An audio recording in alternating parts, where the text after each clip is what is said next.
നമസ്കാരം. ഓഗസ്റ്റ് മാസം രോഗപ്രതിരോധ കുത്തിവയ്പ്പ് അവബോധന മാസമായി നമ്മൾ ആചരിക്കുകയാണ്. ഈ അവസരത്തിൽ രോഗപ്രതിരോധ കുത്തിവയ്പ്പുകളെ പറ്റി പൊതുവിലുള്ള ചില സംശയങ്ങളാണ് നമ്മളിവിടെ ചർച്ച ചെയ്യുന്നത്.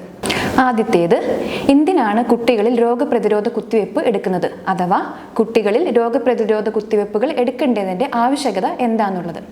ഇതിന് പൊതുവെ നമ്മൾ രണ്ട് കാരണങ്ങളാണ് പറയാറ്.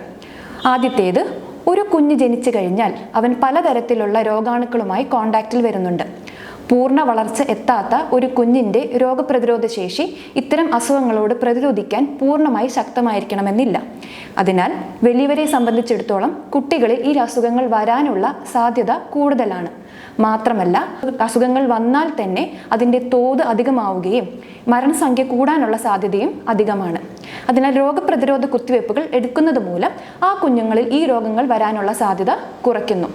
മാത്രമല്ല, ഒരു രോഗം വന്നു കഴിഞ്ഞാൽ തന്നെ ആ കുട്ടികളിൽ ശാരീരിക ബുദ്ധിമുട്ടുകൾ ഉണ്ടാകുന്നത് പോലെ തന്നെ ശാരീരികവും മാനസികവുമായ വളർച്ചയ്ക്കും ഇത് ബാധിക്കാൻ സാധ്യതയുണ്ട്. ഇനി രണ്ടാമത്തെ ചോദ്യം, എപ്പോഴാണ് ഒരു കുഞ്ഞിന് പ്രതിരോധ കുത്തിവയ്പ്പ് എടുത്തു തുടങ്ങേണ്ടത്? ഒരു കുഞ്ഞ് ജനിച്ച് ആദ്യ ദിവസം തന്നെ നമുക്ക് പ്രതിരോധ കുത്തിവയ്പ്പുകൾ എടുത്തു തുടങ്ങാവുന്നതാണ്. നമ്മൾ ആദ്യ ദിവസം എടുക്കുന്ന കുത്തിവയ്പ്പുകൾ BCG, OPV, പിന്നെ ഹെപ്പറ്റൈറ്റിസ് B വാക്സിൻ എന്നിങ്ങനെയാണ്. ഇതിൽ BCG വാക്സിൻ ബാലക്ഷയത്തിനെതിരെയും, OPV വാക്സിൻ പോളിയോ രോഗത്തിനെതിരെയും, hepatitis B vaccine hepatitis B virus മൂലമുണ്ടാവുന്ന മഞ്ഞപ്പിത്തത്തിനെതിരെയുമാണ് നമ്മൾ എടുക്കേണ്ടത്. ഇതിനുശേഷം കുഞ്ഞിന് വാക്സിൻ എടുക്കേണ്ടത് 6 ആഴ്ച, 10 ആഴ്ച, 14 ആഴ്ച, അതിനുശേഷം 9-ാം മാസം, പിന്നെ 1.5 വയസ്സ്, 5 വയസ്സ്, 15 വയസ്സ്, പിന്നെ 16 വയസ്സ് എന്നിങ്ങനെയാണ്.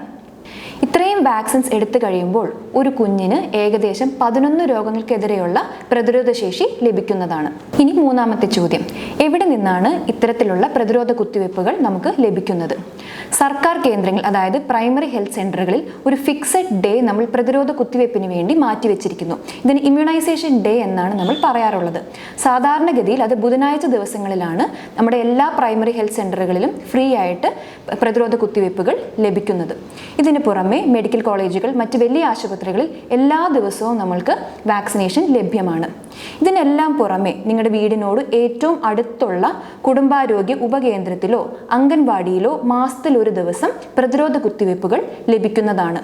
എന്നാണ് നിങ്ങളുടെ വീടിനടുത്തുള്ള അംഗൻവാടിയിൽ ഇത്തരം വാക്സിനേഷനുകൾ ലഭിക്കുന്നത് എന്നറിയാൻ വേണ്ടിയിട്ട് നിങ്ങളുടെ വീടിനോട് ചേർന്നുള്ള ആശാവർക്കറോടോ GPHന്മാരോടോ വിശദ വിവരങ്ങൾ ലഭിക്കുന്നതാണ്.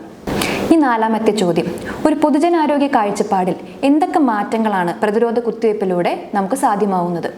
ലോകാരോഗ്യ സംഘടനയുടെ കണക്കുകൾ പ്രകാരം ഏകദേശം 3.5 മുതൽ 5 മില്യൺ മരണങ്ങളാണ് ഒരു വർഷം നമ്മൾ വാക്സിനേഷൻ മൂലം മാത്രം തടയാൻ സാധിക്കുന്നത്. 5 വയസ്സിൽ താഴെയുള്ള കുട്ടികളിലെ മരണസംഖ്യ എടുത്തു നോക്കിയാൽ 1990 സംബന്ധിച്ച് നോക്കുമ്പോൾ 12.6 മില്യണിൽ നിന്ന് നമുക്ക് ഏകദേശം അത് 5 മില്യണായി കുറയ്ക്കാൻ സാധിച്ചു. എന്നാൽ ലോകത്തിലെ 5 വയസ്സിൽ താഴെയുള്ള കുട്ടികളുടെ മരണനിരക്ക് ഏറ്റവും അധികമുള്ള രാജ്യങ്ങൾ എടുത്തു നോക്കിയാൽ ഇന്ത്യ അതിൽ രണ്ടാമതാണ്. എന്ന് വെച്ചാൽ ഇന്ത്യയിൽ പ്രതിരോധ കുത്തിവയ്പ്പുകൾ കൃത്യസമയത്ത് കൃത്യമായ രീതിയിലെടുത്താൽ നമ്മൾക്ക് ഇത്തരം മരണങ്ങൾ താരതമ്യേന കുറയ്ക്കാൻ സാധിക്കും.